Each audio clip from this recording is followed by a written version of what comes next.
I'm absolutely delighted to be working with the two companies today to deliver this webinar. I started speaking to Dan Drummond about this maybe about 9 months ago, possibly, and it just shows you during the pandemic the way things have evolved and the way moods have changed, and the possible going back dates have moved, and the sort of goal line has changed as we went through. And so I'm absolutely delighted to be working with Deanne today. I've known Deanne for many years now, and Deanne has won many of our Glasgow Business Awards, so it's great to be working with a company that that we've worked with so much over the last few years. So I'm going to hand over in a moment to Deanne as well. But I'm also delighted to be working with someone, a new face to me, but Teresa Robertson from Endrick Consulting, who's a director there. And Teresa's very familiar with Chambers of Commerce. She's involved with Dumbartonshire Chamber of Commerce, but is a coach and consultant, no, not a consultant, a coach, a business coach, and yes, and a consultant who's there to support businesses and has helped a lot of businesses during these troubling times. And so what we're going to do is we're going to start off with Teresa today. So Teresa, I'm going to hand straight over to you, and we'll get going this morning. So thank you very much, and I hope you all enjoy the webinar today. Oh, wonderful. Thank you, Alan. So the first thing I'm going to do, everyone, is I'm just going to share my screen for some slides. So just give me a second for that.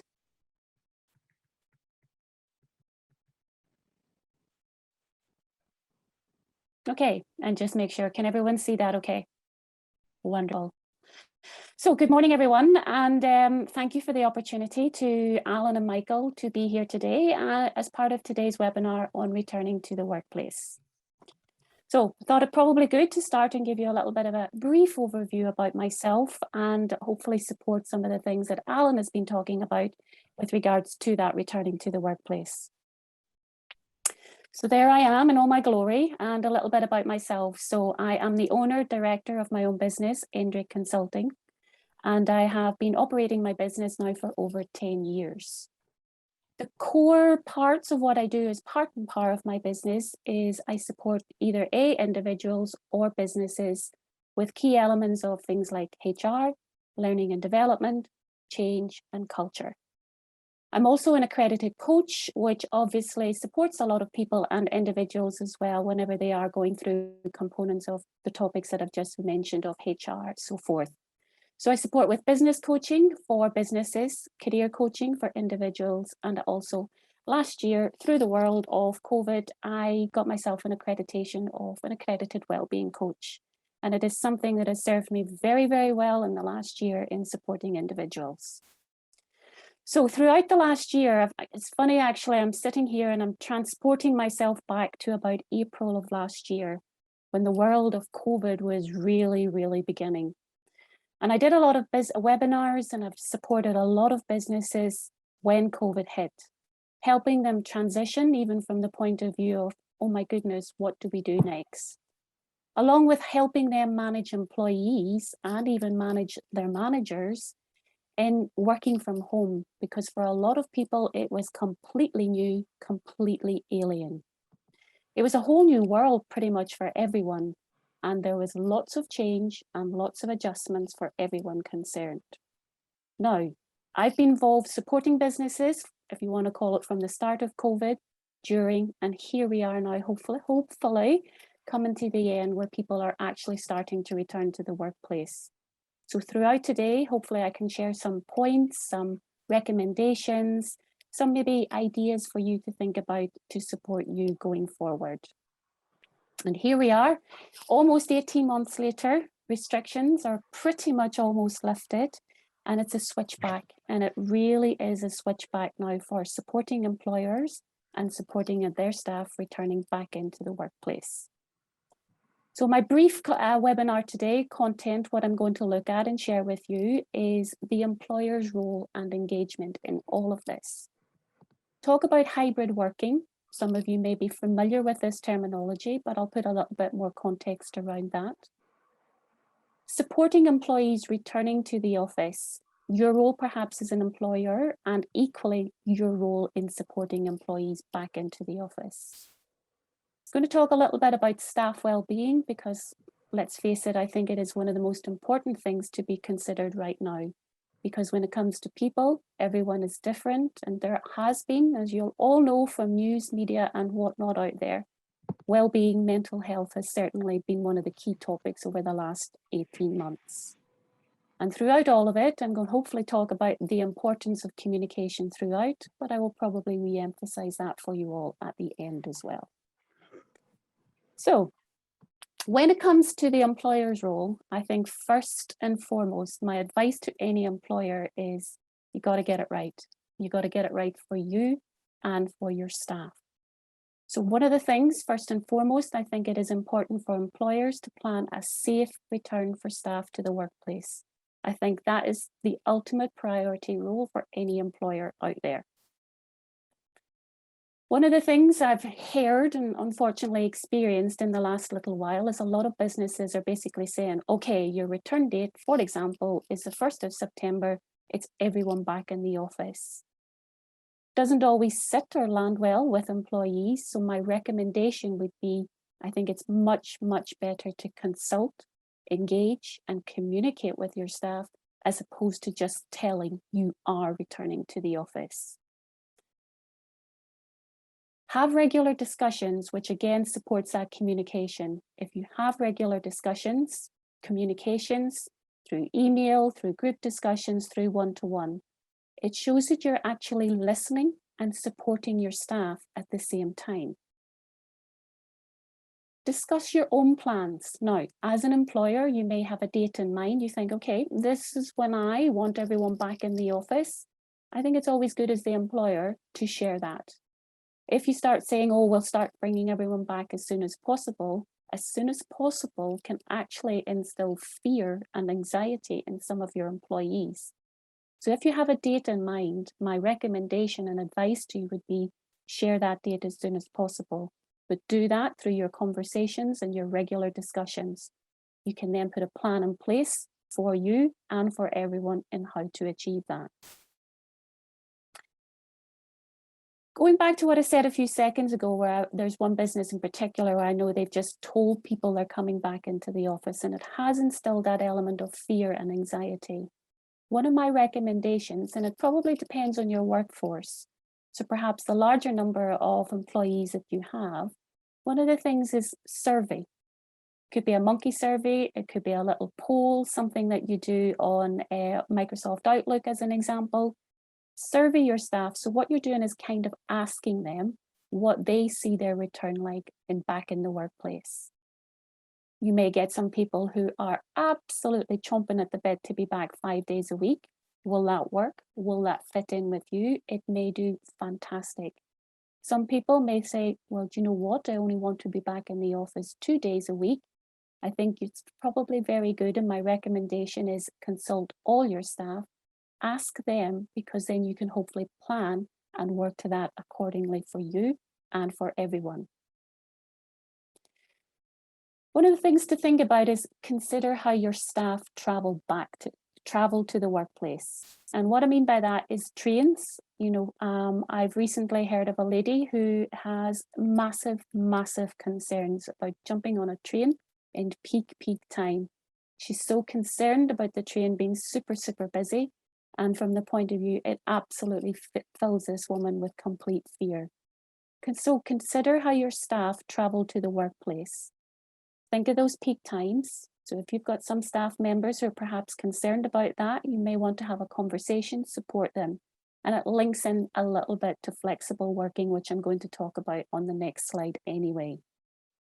Traveling by car, great, probably makes it nice and easier, but I know not everywhere has maybe a car park that can accommodate loads of people having their cars, so you may need to consider that as well from a flexible working perspective. I think to support that plan a safe return for staff to the workplace, one of the key things is providing them with reassurance. Let's face it, some people may not have been back in the office environment for nearly 18 months. So from the point of view for them, there's probably that reassurance. Is it going to be safe to go back to the workplace? Then your role as an employer, absolutely, yes, it has to be. So think of health and safety, think of cleanliness, what that looks like. and provide that reassurance to staff. Make adjustments. You maybe have already made adjustments. There may be some more adjustments to be made, but maybe if you've done them, fantastic. Communicating that to your staff and employees is one way. A little tip, get your iPhone, get your mobile, whatever it might be. Walk around the office, take a video. Let people actually see what the office looks like. It's a really good way of engagement, and it's a really good way for staff to see, okay, so that's changed. And what you're doing each time is eliminating any fears, any anxieties, and providing them with reassurance. We're your employer, we're here to support you. And another one, this is a recent recommendation I made to one of my clients. Have little coffee mornings, coffee and cake mornings, coffee and cake afternoons. It may only be for 1.5 hours or 2 hours. Let people see what that office environment looks like. Remember, it could be a long time since they've been in there. So what you're doing is having that gentle break-in approach. Should send you a video. Now you can see it. Come in and see it for yourself. Because what you're doing then is eliminating any concerns that they have. So I mentioned there a little bit about flexible working, which links in for me into hybrid working. So if it's something that you're familiar with, wonderful. If not, I want to share with you the actual quotation from ACAS that defines what hybrid working is. So you'll see there, hybrid working is a type of flexible working where an employee splits their time between the workplace and working remotely. So you may already have this in place. Wonderful, fantastic. If not, it could be something for you to consider. So again, let's think about it. In the last 17 months, when people have been working from home, people have created a whole new life for themselves. You'll probably know yourself, so many cats, dogs, puppies have been bought. So people now have this element of walking the dog in the morning, lunchtime, and so forth. They've maybe had to look after kids because childcare has not been available. Look after an elderly parent. It could even be from the point of view that they've started early in the morning at 6 a.m, decided, okay, I'm working till 11, take a little bit of a break and come back again. So people have changed. People have adjusted. So now to bring them back into the workplace, those things need to be considered. And I know from some people who have bought little puppies, they don't want to leave their loved little puppies for long, long times during the day. So try and support them with that as well. So some recommendations from me in support of hybrid working. I think first and foremost, trial it, do not dismiss it. And I know of some employers who are very familiar with hybrid working, but they're just like, no, we're not having that in the business. So I would be saying trial it.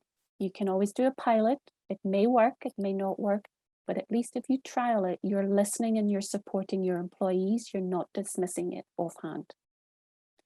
Support, and this links in a little bit to flexible working as well. So support staff with a phased return. It could be that from a point of view of, okay, so come into the office 1 day a week for a month. The next month, come into the office 2 days a week.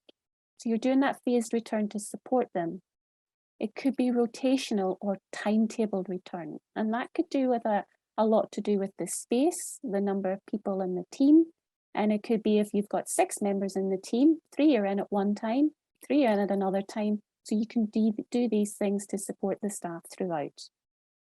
Equally, and I've touched on it already, and it could be that someone is now so used at working at 6 a.m. in the morning, or to support someone not coming in that peak time train, help them with maybe some different hours to suit them. And I think the key thing there is obviously from the point of view, you may have a staff member, if you do a survey and they come back and say, okay, I want to do 2 days in the office and 3 days at home, that might work. But you might have 10 people who want to do that same working pattern. So you may need to consider, okay, from the point of view, we want to be completely flexible as an employer, but there are probably some key requirements, some parts of your role, something that means that you do have to be in the office, for example, at a certain day of the week. So by gathering all of those facts, what you can do is you're supporting you, your business, and your staff / employees with their preferred working options, and it's flexible. But equally, it can also be hybrid to support them as well.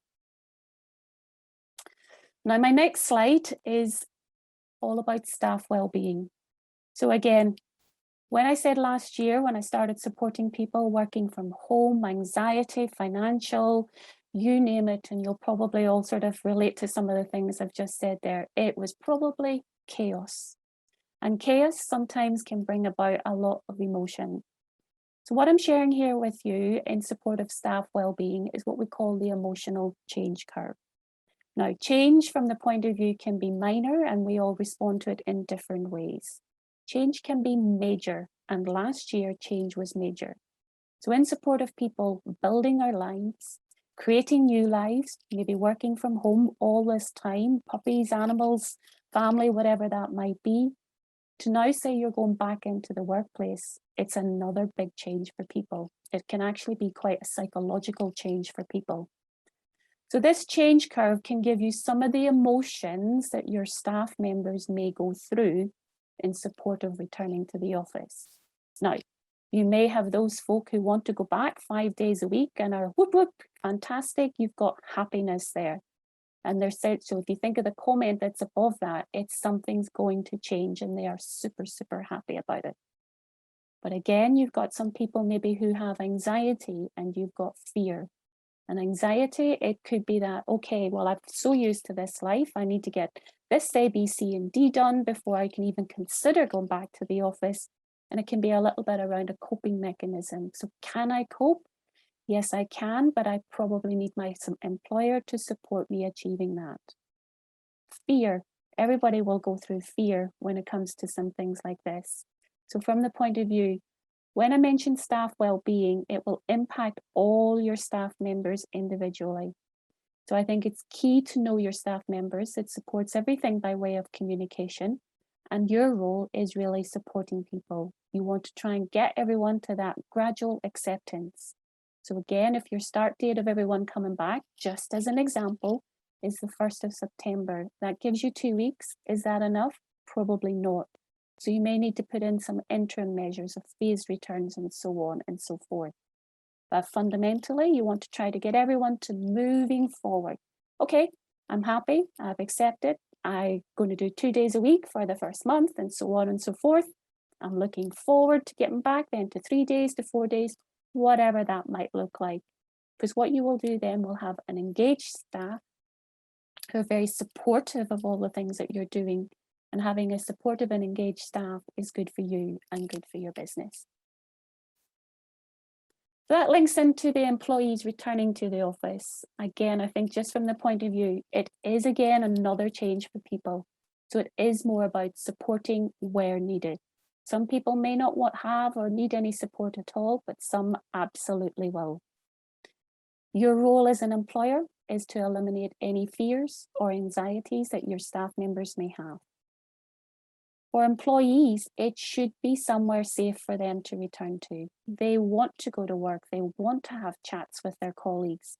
So for them, making sure that it's a safe place for them is so, so important. Equally, it should be something for them to look forward to. You know, getting back into maybe the swing of things of how it used to be. Now, appreciate changes, adjustments, and all of that may support that, but from the point of view, it is something for them to look forward to. And your role is to help them achieve that. Allow time for change and readjustment. So from the point of view, if it is a phased return or you are supportive of hybrid working, it is another big readjustment. So it could be, you know, from the point of view, parents are 5 minutes around the corner for picking their kids up from school. That might now take a little bit longer. So adjustments will need to be made to support that. Allow time for that. Now, my next couple, you might think, why am I even putting this in here? But I'm a great believer in when you start to incorporate change or support people in this change back into the workplace, ask for feedback or suggestions. Ask what's working well. Ask what they've taken away from it. Get suggestions, get recommendations.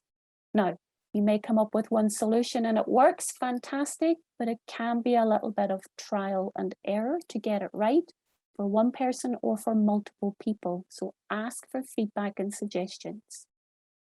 Share updates, share successes with everyone. I have no doubt it can and may be challenging for people coming back and for employers as well.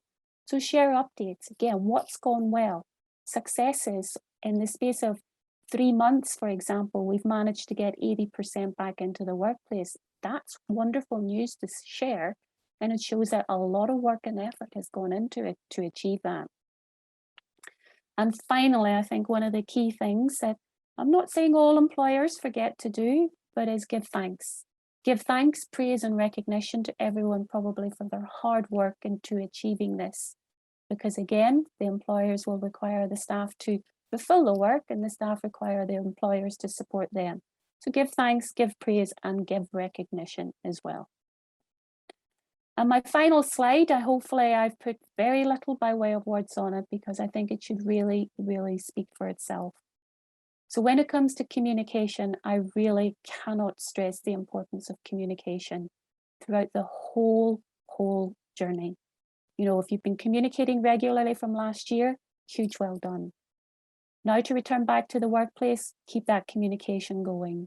From the point of view, even from your comms, if it's by email, being careful with your language, being careful with your tone, so that it doesn't sound perhaps quite direct or quite blunt going into that telling mode. So if you do go down that avenue of consulting, you want your communication to align to that, because you can say you have a consultative approach and perhaps the language doesn't go quite with that. But irrespective of that, I'm a great believer of over communication may be the success in this, because you're keeping people up to date, keeping them informed at all times. That means then your staff are not going away creating their own narrative and saying, oh, I've heard nothing, I think it means this, and Chinese whispers begin.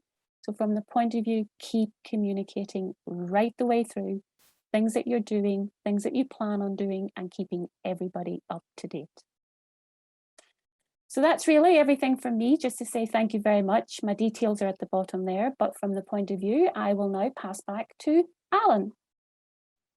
Thank you very much for that, Teresa, and I hope everyone has been able to take some hints and tips from it as well. Just before we jump into question and answers, we're going to speak with Diane next, who is coming from it from a different experience.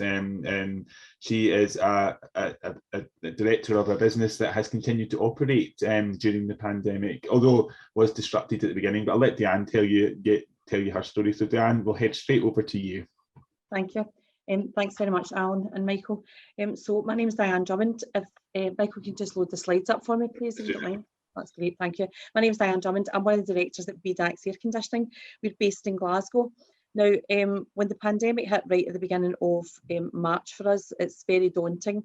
And all the things that Teresa has just chatted about today resonates with us going back the last 18 months. So there are things that we did really successfully well, and there was things that we probably, on hindsight and reflection, we could have done better. Taking obviously the information that Teresa's given today, it fills us full of confidence that the vast percentage of the information that we did actually get right. So as Alan has said there, we have been trading successfully. We closed down for about 12 weeks of the pandemic right at the very beginning at March. And I think everyone just kind of thought, what does this mean to us all? You know, you do go into the change curve yourself, and everyone does that. And there becomes a bit of anxiety to say, you know, a world pandemic, you know, are you going to survive it yourself? That's the first thing. How are we going to look after our staff, and how are we going to keep the business alive? So there was great government guidance in there. You know, there was guidance from the government all over the place. There was lots and lots of reading, but as yourself as a business owner, you really have to put your own hat on to say, right, what does this mean for us as a team? So right back at the very beginning, we just decided to communicate as much as we possibly could. And in that communication, we communicated weekly. While our staff were, you know, sitting in the house with, you know, updates on TV, we decided to really open that communication up weekly to see what Brian and I were doing as business owners. So while the staff were getting 80% sitting in furlough, Brian and I were really, you know, keeping the business alive, chatting to customers, you know, chatting to business mentors, other business owners, saying, you know, how do you feel about this as well? Because that change curve was really important for us to be able to communicate as business owners as well and say, just what does this mean? No one else had been through a world pandemic before, so it became really frightening right at the very beginning. But as the weeks went on, and as your planning hat became more and more prevalent and into the forefront, we obviously decided to make sure that communication within our team was really the best thing that we could actually do. So when the government had put back the construction were going back into play kind of May time, we then had to start really planning and preparing for what that looked like. Now, sitting at home running 35 projects, we knew we were one of the critical businesses and what we actually delivered. So we had air conditioning and ventilation into critical server rooms. So one of our largest customers is SPT. They were ferrying staff back and forward to nurses for hospitals. So if their infrastructure went down, we needed to make sure that we had service engineers on tap to be able to do that. We were involved with some of the COVID projects as well from an installation side of things. So from that point of view, as well as we needed to keep the business going. So we were back into planning and preparation mode. So can I move on to the next slide, please, if you don't mind, Alan? Thanks. So staff engagement for us was really, really important, and to make sure that we were communicating. So whereby we had a field team and an office team, that weekly conference call with everyone, getting on a Teams call to make sure how they were feeling and just kind of considering their thoughts and feelings for coming back to work. We decided at that point, we sat in a lot of webinars from industry. So our industry put out a lot of webinars, and there was a lot of information coming from local and central government there. So what we decided, that one of the key points that came up within one of these webinars was to write a bespoke training for all our staff. So our field team were visiting customer premises. So what did that mean? How did we support our staff going out to visit customer premises, and also staff coming back into the workplace as well? So how were they feeling? So just as Teresa said, sitting, having the one-to-one conversations to say, right, we're going to open back up again. Brian and I were already in the office at that point. So what's the staff skill set, and can they do this hybrid working, like a couple of days at home and a couple of days in the office to support the business, and what just did that look like? We decided to have COVID champions. So there was when engineers were out on the field, so we're not with them every day, so we're not in the office environment, speaking to them on a regular basis or seeing them. So what we decided to do was write the COVID training and make these COVID champions. So people that were really making sure that people were doing their utmost to, follow the guidance and the government guidelines, making sure that all the vehicles were sanitised, and if they had to share a vehicle, what did that look like for them? Were masks getting more in the, in the vehicles as well? So really training the staff to operate differently and have that different mindset, because health and safety was the most important thing. If COVID was to spread around our team, that would have been detrimental to not only the team and the staff wellbeing, but also our customers as well that we were trying to serve. So there was that a bit of a balance, getting it right. So all staff that were on site received packs. So myself and Brian, got together and, were ordering frantically off Amazon for masks, hand sanitizer, alcohol stations, wipes, making sure that the people that were going out onto sites and onto customer sites, were utmost with their health and safety. So this was all stuff from webinars and, ideas from other people that we thought, right, that's really, really good. Coming back into the office again as well is pretty daunting, as Teresa said, and it's that consult side of things. How are people feeling? What are their fears? Are they travelling in public transport? Are they bringing the car in? How do they feel about that? If they're sharing a car with somebody, just exactly what does that mean to them? So, getting that conversation going right at the very beginning gives you a good indication of how people are feeling and where they are.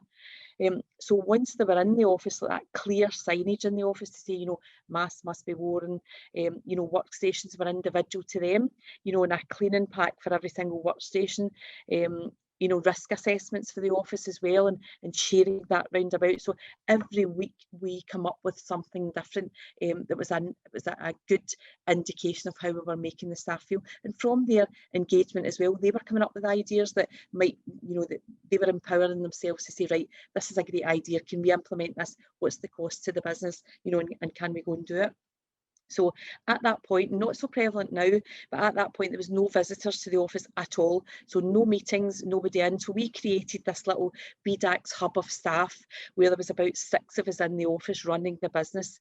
You know, in a hybrid of somebody would say, you know, I've got childcare issues, maybe Thursday, Friday, so who can cover that off? So there was a real team communication spirit with that as well, because people were really wanting to help other people out, you know, with the childcare side of things as well, because there's a mix of gender in our office, so we've got males and females. So, and at that point, you know, there was homeschooling going on, so we had to be really, really mindful of that as employers as well, to be able to take that into consideration. And that was no easy task. I never did it, but I did hear the girls' stories about how the homeschooling went, and it was pretty tough. So having to balance jobs with homeschooling as well was really difficult. So obviously, being an office, there was essential things, maintenance that had to be carried out within the office. So we decided that anyone that had to enter the office that wasn't in our hub had to sign a COVID form right at the front door. You know, so, and it was a series of questions that we made up to say, have you been in contact? You know, taking the person's temperature as well at the door, and just really making sure that anybody that was having to enter into our little unique unit was getting vetted before they stepped through the door. So much so we did actually have a doorstop health and safety visit, just on the cuff. Health and safety were coming around the estate, and we passed with flying colours because of all the information that we put up and all the, you know, all the things that we've done in the office. A product to us that we've actually started to market now from being in COVID is air purifiers. So air quality has never been so talked about. So we do air conditioning and ventilation. So that's massive at the moment to say, you know, fresh air's key, you know, but we've started to, we're working with a company, we've got this bespoke design for air purifiers. So this is an indication, we've put them on all the floors, and it indicates to the staff if the air's clean or not, you know, so if the sensor and the indicator starts to go red, it means the air is not clean in the office. If you see it for somebody that's maybe sprayed perfume or whatever, if you opened a window and, you know, somebody's been smoking outside, you know, you get that impure air into the office. And there's a real indication in the office that these air purifiers are really working. So we've been really successful selling that to people that are going back into the office environment as well, because it's a key indicator that the air in the office is really pure. And I said, as I said, risk assessments are undertaken for all staff to make sure that everyone had a one-to-one, you know, what kind of things were they thinking about, and what measures did we put in place to make people feel safe coming back to work. We also had to be mindful that our staff were going into office premises of people that could potentially have COVID. So we engaged with them right up front before we undertook that visit, and did COVID forums. So we sent out a forum to our customers to say, you know, here's a few checkpoints for us. We're sending one of our engineers in. He doesn't have COVID, but have you been affected by it? So that was just information gathering from us as well, to make sure that, again, if we were sending anybody out into an office space, that they were getting kept safe from our point of view. You just change over to the next slide. Thanks very much, Alan. So some of the measures that we put in place in the office and out onto the work sites as well for us, which worked really, really well, were things like branded signage. So we got a company to put up our own signs round about the office about mask wearing, about hand sanitising, about, you know, keeping yourself safe, and some of the key points from the government guidelines that were put in place. So reiterating the government guidelines at the time, so that was something that we did almost weekly. So guidelines were changing, and I think it was really easy to probably lose the plot sometimes and what was right and what wasn't right. So you have got a duty of care, or we felt with a duty of care to make sure that people, you know, were keeping themselves safe, but we were also informing them what the changes were. So that was a weekly call that we put in, and if there was nothing to say that week on any kind of government guideline changes, then we just kept it as normal. But if there was any changes in place, we made our staff aware of what the changes were. The biggest thing for me was leading by example. Everybody, what I've found during this pandemic is everybody's got their own opinions about things, and regardless of your own opinion, we had to do the right thing by our staff. And that was really, really important to me, and also to Brian as well, to say, you know, regardless of what you think's the right thing or not, you've got a duty of care to look after people and make sure they're safe. So we had to do the right thing and make sure that we were leading by example through all of this pandemic, and just making sure that we knew what the guidelines were and where we fall in them as individuals as well, which is important. So rebriefing to staff as well. So as I just mentioned earlier, the guidelines were changing, but we were adopting certain changes as well within our business. Certain processes had to change. So making sure that everyone knew what was happening and rebriefing the staff and really keeping that element of communication. As Teresa had really mentioned at the end paper through all our slides, communication in this environment is really key. Regular one-to-ones with staff ongoing and still happens today, because where we were back in March and April and May last year is different from where we are now. People are feeling really comfortable, they're great, but we're not going to take our foot off the gas, because there might be something that happens. You know, they might have contracted COVID. We've had a COVID case very, very recently in the office. So where that's happened, we still have to have the pickups with the staff to make sure, you know, how are they feeling about their colleague having COVID? You know, what are their fears about them coming back into work as well? So that regular communication is key. So we also had, as I mentioned in the last slide, processes for visiting staff and customer sites, and preparation was key for that, to make sure that we were doing the right thing by everyone. So pop on to the next slide, Alan, thanks.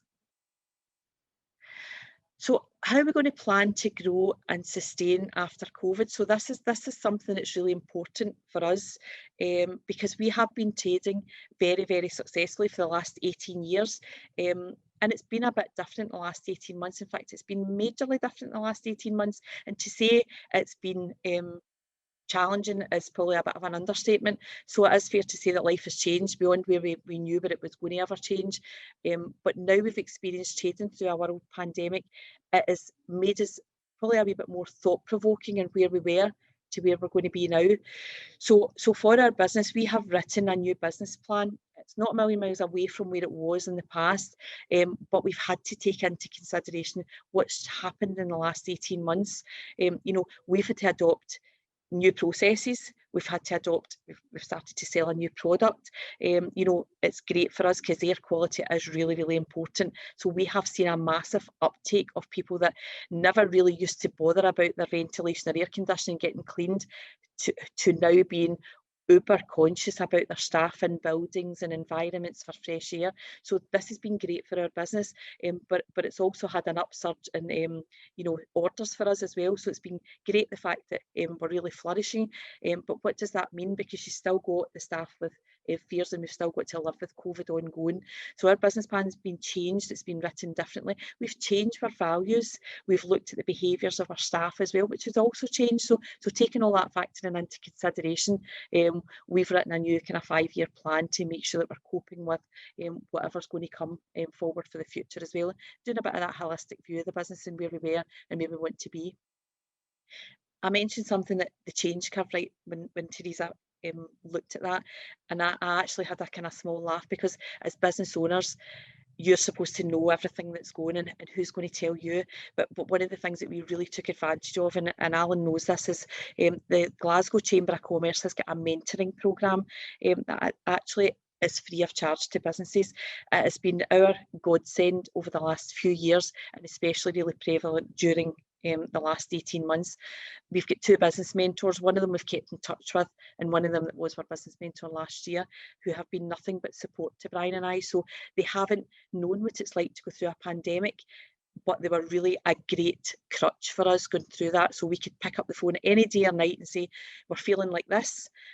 How do we go through, you know, our staff are feeling like this, have you ever experienced anything like this before? And they were a real support to us through that time. So that has been great, and keeping our morale and motivation up, because as business owners you're just supposed to do that. So that for us was a great platform and a great medium for us to get that support from.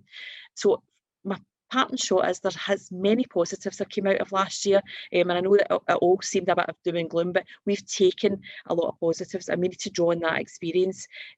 We think, and a lot of business owners that I've spoken to, we've all come out of this much stronger than what we did when we went into it. We've got much more foresight into how our business is going to be shaped for the future, and there's much more planning and preparation that goes into place as well for the future. But the key thing is you need to look after your staff and all of this as well, and just be mindful of that. So thanks very much, Alan and Michael, for inviting me along today. It's been great, and I hope that I have been a bit of use to some businesses out there. And I've obviously said that in the future, if anybody wants to get in touch directly, then you know, I'm more than happy for Alan or Michael to give out my details. That's super. Oh, thank you so much, Diane. It's great to hear the story of how well, not great to hear, but you know, it's quite an impressive journey that you've been on in the last 18 months, and you know, it sounds like you've handled it in a really positive and proactive way, and you know, who you've got along, saw any mistakes you've made and tried to rectify them, and really worked with your team, which is great to hear. Particularly having heard how Teresa's approach was, just how coordinated those two were, is just fantastic as well. So what we're going to do now is we're going to open up to questions, and this is your opportunity. If you've got any questions, you can pop them in the chat or raise your hand. I've got a few to get us started, just to get us going, but please do make use of this as well. Both of you have championed communication. It was right up there at the top, I think, of all your recommendations that you do. I think as we move into seeing companies go back, and Diane, you've been through this process as well. What sort of steps did you take where staff did come back with severe fears? How did you approach that? You know, in terms of like negotiation or coaching or understanding and you know, engaging with that staff member. You know, I know it would have been a very bespoke approach, but it was just to sort of see if you had any hints or tips about how you really approach a conversation if you're keen that something happens, but you just want to overcome it. I've not asked that very well, so that's it. I'm happy to take that, Alan. We sat down and, you know, we didn't have an agenda. I think that's the most important thing, is there was no agenda with Brian and I. I think we had to treat people as individuals at the time and just really, you know, go into it and having that adult conversation. You know, really just like, everyone was different in how they felt. There was people that were mass panicking, thinking that, you know, something was going to happen to them, their loved ones. You know, but I think for us, that open and honest conversation right at the very beginning to say, how are you feeling? You know, and taking that, we're a family-run business as well, so taking that personal element into it. We know everybody individually, we know of their families, we know they've got children, so we know a lot about our employees from a kick-off. So it was probably quite easy for us to be able to start guiding the conversations and how people were actually feeling. And we had a bit of a mixed bag, to be honest with you. We had a couple of people that were really terrified beyond where they wanted to come back to work at all. And we had people, as Teresa said, that were absolutely skipping down the road to get back to work. And it was how to be able to manage those people individually. And I think as a business owner, you need to really have that caring element, and you need to take, you know, people's individual anxieties and fears and you know everything into consideration at the time. And that's what formed our plan, you know, so whereby some people didn't want to come into the office and some people did.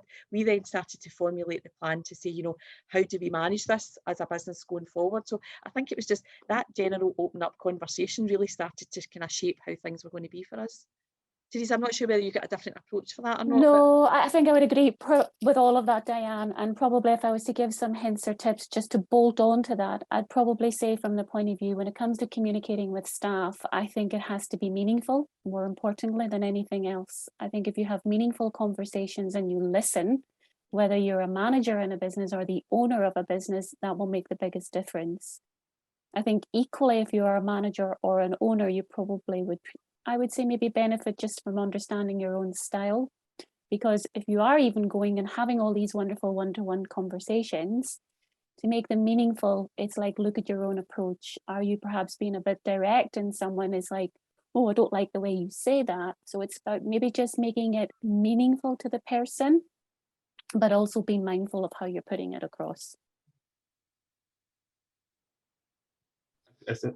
But a question that I've also got is, I think, you know, when you're taking this very individual approach, is how you communicate that everyone will have individual approaches with the team as well, because it's not that there would be envy or anything like that, but it's just how you communicate that, so that some people are working at home and are not in the office as much.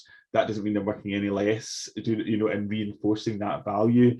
And it was just like hints and tips on how we can communicate as a team that, you know, we're taking this personal approach, particularly during these during the sort of trial period or the movement of back. I just wonder if there was any hints or tips that you had to sort of like communicate as a one-to-one, but also keep the whole team involved in that as well, so that no one feels left out.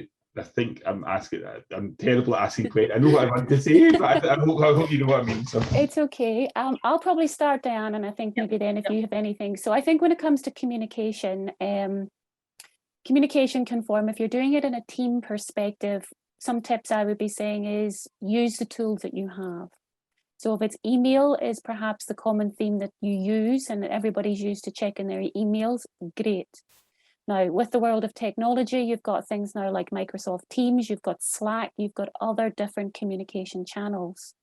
So from the point of view, is it a matter that you have to put a message on absolutely every single thing? Probably not. I would maybe say choose one or two maximum and put that message out.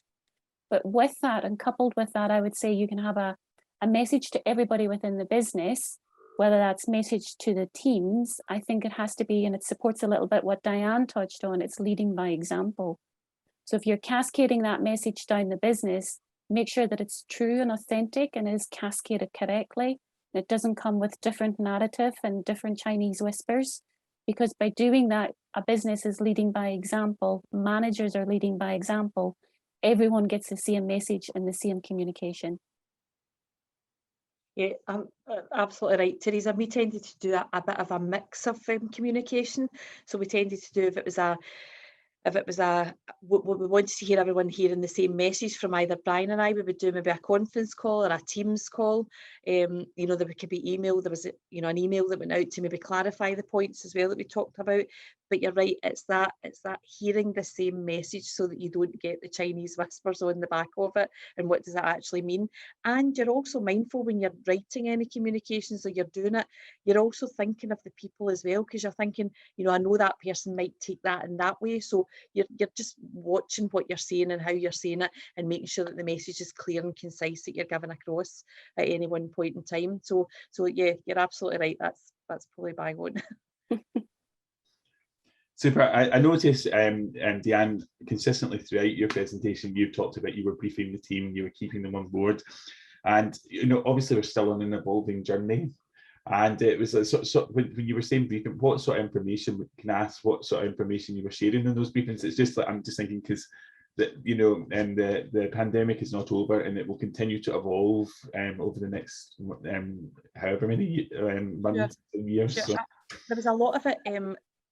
We sat in these webinars from the industry. So there's an industry partner called BESA, and they were giving a lot out to construction. So it's like the mechanical industry. So they were giving a lot of information out to construction. So there was a lot of operating procedures that were changing for us, like on sites, on work sites. So we had to make sure that the staff were briefed, but so we were changing processes and procedures. So there was a lot that was coming out from our industry about ventilation that our people needed to know. So there was a lot of information coming out from the industry side of things, but there was also information coming out from, you know, us as a business side of things and the government about, you know, mask wearing and all the rest of it. So you have to be really careful at what you're putting out there. You're not doing information overload and you're actually keeping it really simple, short, making sure that people understand the message, because it might be we weren't in control of some of the communication. It could be you know, the government are saying it's mandatory to wear masks, so we had to put that into the office. So that wasn't something that was open for negotiation. That was something that actually had to happen. So we had to make sure that we were briefing that in the correct way, that everybody understood, you know. So there was lots of information that came out right from the very beginning about, you know, work sites, you know what we should do in the office, but we were making some of that information up as well. So to keep staff safe, we were making our own procedures up so is it a good idea that, you know, we need to put hand sanitizers in all of the stations? You know, we got these plastic perspex things up in the office as well to create these working pods. So all of that, you know, we were doing some of the information that was coming out from high level government. We were making sure that from a health and safety point of view that our staff were safe, and then we were communicating that out. So there was lots and lots of communication that was going out, just even about us as a business as well and how we were keeping things alive. People were desperately worried about their jobs. You know, we were worried about the business as well. So, but the thing about it is it was just allaying their fears as well and just keeping that really, you know, good line of communication open. So there was lots of information that was kind of getting passed round about, and we've kept an informational log, communication log, and what we actually briefed out at what time. Fantastic, thank you, Dan.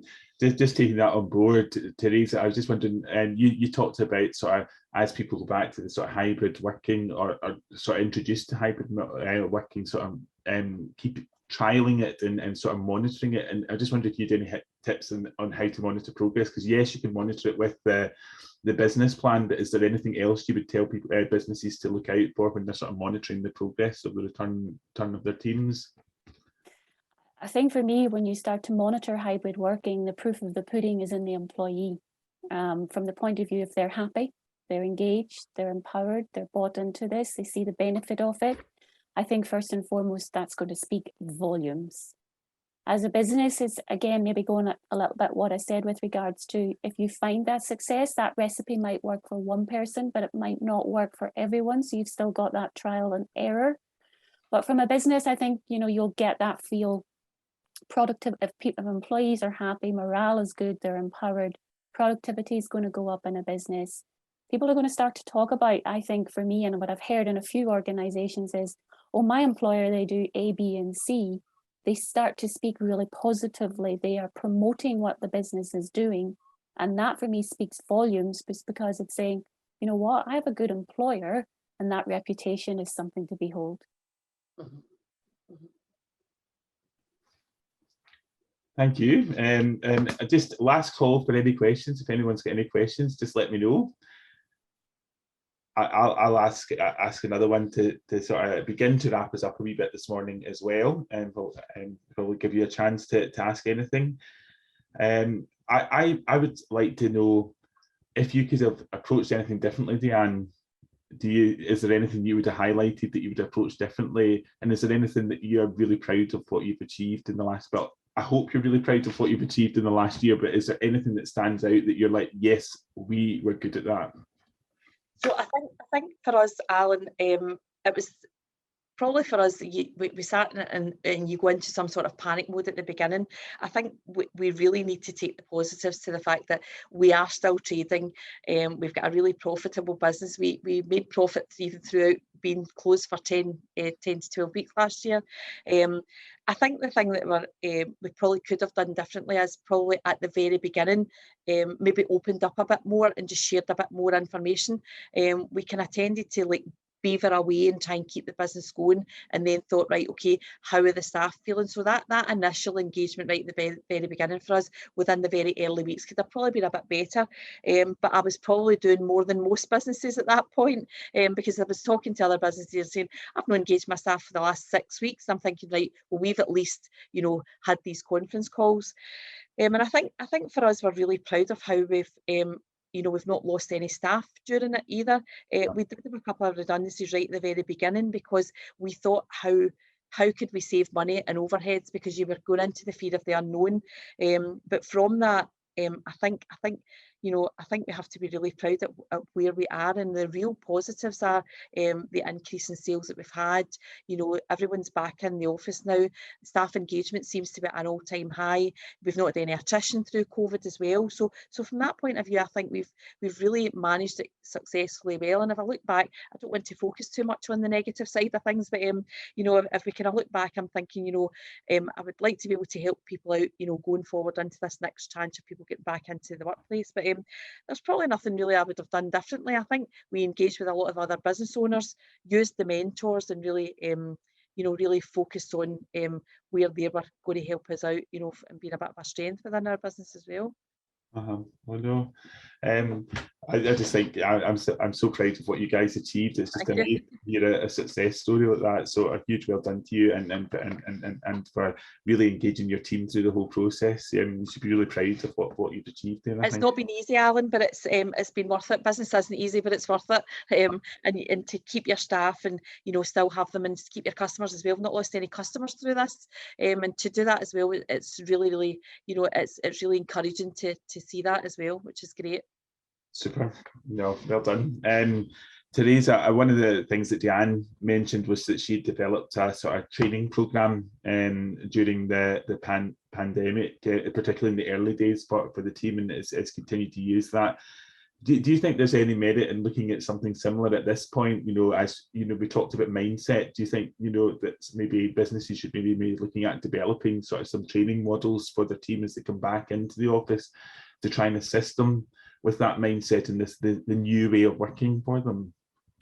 I think it's something certainly that should be considered, and that probably would depend maybe on the business, the employees and so forth. But to have a training plan could be as simple as, upskilling people. Let's say, for example, there's something they've been doing in the office for such a long time and now they haven't been done it for 17, 18 months. There could be a training plan needed to help reskill or upskill, which of course then improves capability for individuals. So I think things like that, for me personally, I've got my L&D hat on now, I think they're always advantageous in organizations. But equally, from the point of view, from a training plan overall, I think it should fit the business. It should fit perhaps with if the employees are open to it. And with that, it can only be successful. Oh, brilliant. Thank you so much.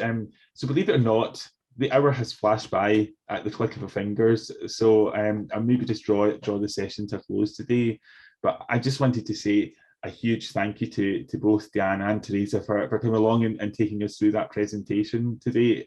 I hope everyone on the webinar this morning has found it useful to hear their thoughts and approaches to this particular situation that so many businesses are starting to go through right now, and so many businesses have been through. But for so many, as the restrictions ease, we're seeing the return of sort of office working a lot more as well. So I hope you've all found it useful for your thinking as well.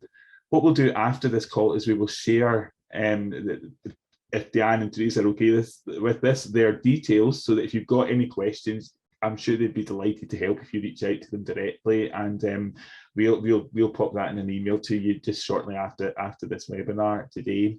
But I really just wanted to thank you for coming along, and thank Diane and Teresa once again for leading us on this presentation. And I do hope that we see another chamber event soon. So thank you very much. Thank you, everybody. Thank you. Later. Bye.